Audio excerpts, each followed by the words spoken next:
क्योंकि op amp के questions जो हैं वो इतने मुश्किल नहीं होते, इस वजह से मैं अगेन इनको प्रॉब्लम शीट के ऊपर ही एक्सप्लेन करूंगा, जहां पर थोड़ी बहुत एक्सप्लेनेशन की ज़रूरत है, और हम जहां पर कोई ज़्यादा कॉम्प्लिकेटेड क्वेश्चन आएगा तो उसको अलहदा से सॉल्व कर लेंगे।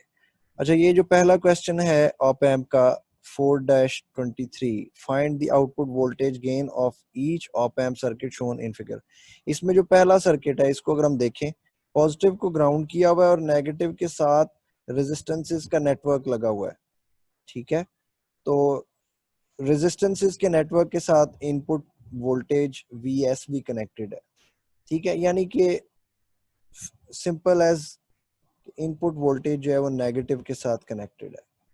अच्छा, अब इसमें ये साफ नजर आ रहा है कि ये एक इनवर्टिंग ऑप एम्प कॉन्फ़िगरेशन है।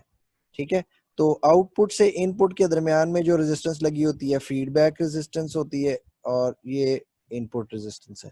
तो इस पहले वाले का गेन होगा -RF over Rin, this will be the gain. और अगर वोल्टेज फाइंड करनी है तो that will be equal to V naught is equals to -RF over Rin into Vs। और ये जो नीचे वाला है इसमें देखें अगेन नेगेटिव के साथ रेजिस्टेंसेस का नेटवर्क तो कनेक्टेड है ही, मगर ये वोल्टेज ग्राउंड कर दिया उसने, और इनपुट सप्लाई वोल्टेज जो है वो उसने पॉजिटिव टर्मिनल के साथ कनेक्ट कर दिया। तो ये वाली कॉन्फ़िगरेशन जो है ये non inverting configuration non configurations में से एक है जिसका हमें पता है। तो इसका जो वोल्टेज गेन है वो 1+RF ओवर Rin होगा, और RF और Rin की वैल्यूज प्रीवियस सर्किट जैसी ही हैं। इसके बाद जो नेक्स्ट क्वेश्चन है वो 4-25 के अंदर two op-amp circuits are shown in figure, both claim to produce the same gain 100, show that the claim is true. A practical source with a source resistance of 1K is connected to the input of each circuit. Does the original claim still hold? If it does not, then explain why. अच्छा, अब यहाँ पर वो कहना चाहता है कि दो सर्किट्स हैं, एक जो है वो नॉन इन्वर्टिंग कॉन्फ़िगरेशन है, ये पहले वाली, इसका जो गेन है that is 1+RF over Rin, और RF जो है वो 99 है, Rin जो है वो 1K है, तो ये वाला सेक्शन 99 हो जाएगा, +1 तो 100 इसका गेन है। ठीक है, ये +100 इसका गेन है। दूसरे केस के अंदर RF जो है वो 100 है और Rin 1K है, इसका -100 गेन है। ठीक हो गया, यहाँ तक जो पहला पार्ट है कि जी show that the claim is true, ये बात ठीक हो गई। उसके बाद वो कहता है जी ए प्रैक्टिकल सोर्स वाली जो बात है कि ये वाली सोर्स कनेक्ट की है इसके साथ, इसकी सीरीज में सोर्स रेजिस्टेंस है 1K की, तो जब ये कनेक्ट करेंगे तो क्या होगा। अच्छा, इस सिचुएशन में क्या होगा कि जब ये इनपुट रेजिस्टेंस इसके साथ कनेक्ट हो जाएगी तो इसका गेन अगेन 100 ही रहेगा। ठीक है, इसके गेन पे कोई फर्क नहीं पड़ेगा। मगर इनवर्टिंग वाले केस के अंदर क्या होगा कि यहाँ पर अगर मैं एक बना देता हूँ यही सेम सर्किट, यहाँ पर इसके एक रेजिस्टेंस आ गई 1K की, और साथ में सोर्स आ गई। ठीक है, अब यहाँ पर इनपुट रेजिस्टेंस जो है वो 1K नहीं रही, वो इन दोनों का कॉम्बिनेशन बन गया। ठीक है, ये दोनों सीरीज में आ गई ना, तो RF तो है 100K, मगर इनपुट रेजिस्टेंस Rin जो है it is a combination of this resistance and this resistance, ये 2K हो गई। अब 2K की सिचुएशन में जो आपका गेन है -50 हो गया। तो जो बात उसने पूछी थी कि अब सिनेरियो जो है अगर प्रैक्टिकल सोर्स कनेक्ट करते हैं तो वो होल्ड करता है या नहीं, तो इसका जवाब है कि जी ऐसा नहीं होगा। एक केस के अंदर गेन जो है वो 100 रहेगा नॉन इन्वर्टिंग के केस में, मगर इन्वर्टिंग वाले केस के अंदर गेन जो है वो -50 हो जाएगा, 100 से कम हो जाएगा। नेक्स्ट क्वेश्चन 26 जो है ये 25 से रिलेटेड है। ठीक है, इसमें कुछ थोड़ी बहुत चेंजेस वो कह रहा है कि गेन के अंदर करनी है, और उसको करने से क्या होगा वो आपने एक्सप्लेन करना है। ये मैं आप पे छोड़ रहा हूँ। एंड प्रॉब्लम 27 के अंदर वो कहता है कि output voltage to input source voltage का रेशियो कैलकुलेट करें, और उसके बाद वो कहता है कि इसका रिजल्ट सिमुलेट करें और कैड के ऊपर या किसी भी सिमुलेशन सॉफ्टवेयर के ऊपर। तो ये वाला सेक्शन जो है ये पेपर में तो आने वाला नहीं है, ये लैब वर्क या साइकोमोटर ट्रेनिंग के अंदर शामिल हो सकता है। तो इसमें देखें इनपुट के ऊपर एक रेजिस्टेंस नहीं लगी हुई, वैसे तो ये एक इनवर्टिंग ऑप एम्प कॉन्फ़िगरेशन लग रही है, मगर आरएफ एक ही है, आर इन के ऊपर मल्टीपल रेजिस्टेंसेस लगी हुई हैं। आपको याद होगा कि हमने चैप्टर नंबर 3 के अंदर सोर्स ट्रांसफॉर्मेशन भी पढ़ी थी, और 3 के अंदर ही हमने थेवेनिन इक्विवेलेंट भी पढ़ा था। ठीक है, तो अगर मैं इतने सेक्शन का थेवेनिन इक्विवेलेंट फाइंड कर लूं या मैं इसको सोर्स ट्रांसफॉर्मेशन के जरिए सॉल्व कर लूं, तो उसमें क्या होगा, सबसे पहले मैं इन दोनों रेजिस्टेंसेस का ट्रांसफॉर्म फाइंड करूंगा। ठीक है, so this will be equal to a current source and a parallel resistance. ये 22K की पैरेलल रेजिस्टेंस होगी, इस करंट सोर्स की वैल्यू होगी Vs ओवर 22K। 22 इसको मिली कर देते हैं क्योंकि K ऊपर ले आते हैं। ओके, अब यहां पर देखिए कि ये जो 22K की रेजिस्टेंस है ये इस 68 के साथ पैरेलल में आ गई।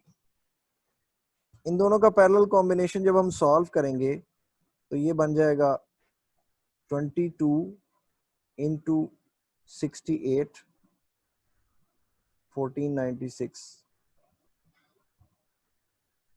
divided by 22 plus 68, that is 90।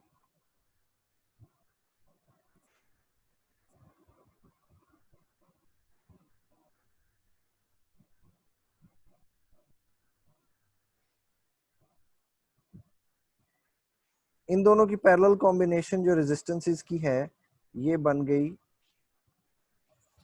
16.622।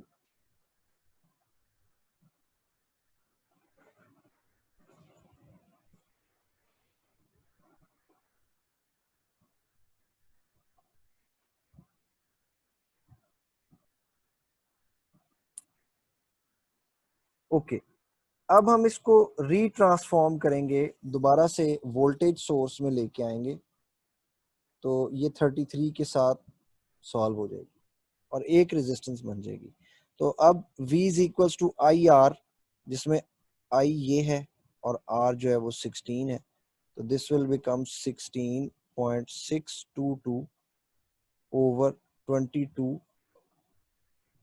और इस सिचुएशन में अब ये यहाँ पर ये K है, तो K और मिली कैंसिल हो जाएगा। This is the value of again voltage, और इसके साथ जब सीरीज में रेजिस्टेंस लगी होगी उसकी वैल्यू होगी 16 पॉइंट।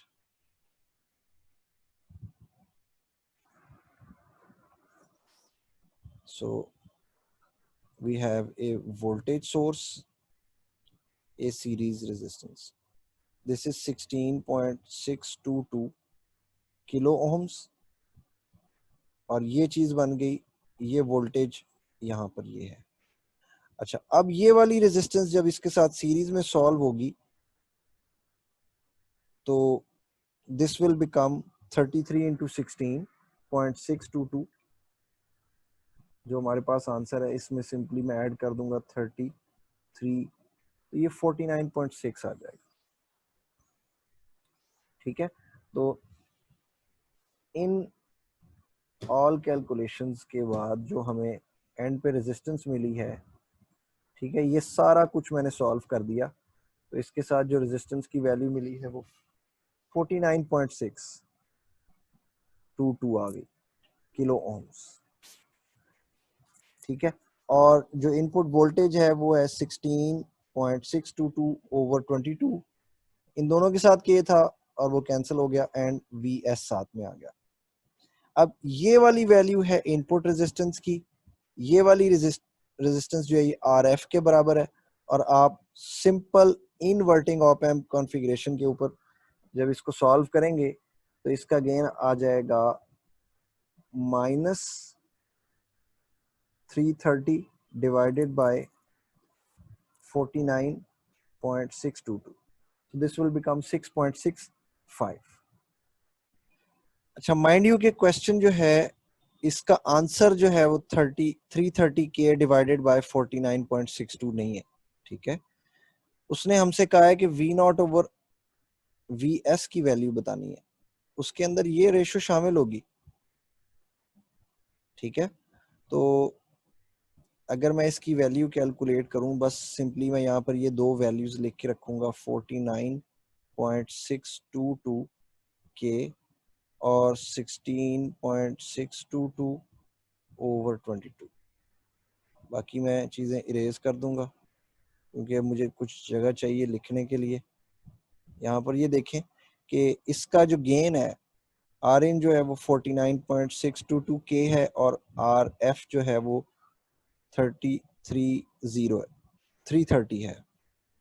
तो माइनस आर एफ यानी 330 over 49.622, this is the R F over are I value, ठीक है। अब इसको अगर आपने आउटपुट लेनी है जो कि वी नॉट है, V naught is equals to this thing into the input voltage. Input voltage थी 16.622 ओवर 22 इंटू वी एस, ठीक है। अब ये वाला वी एस उठा के मैं इसके नीचे ले आऊंगा ऐसे,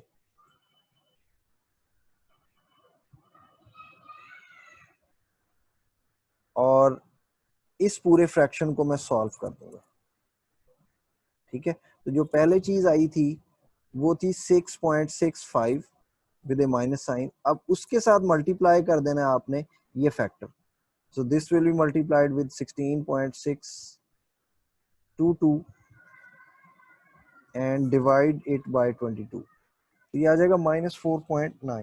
तो ये वाली वैल्यू आ जाएगी -4.903,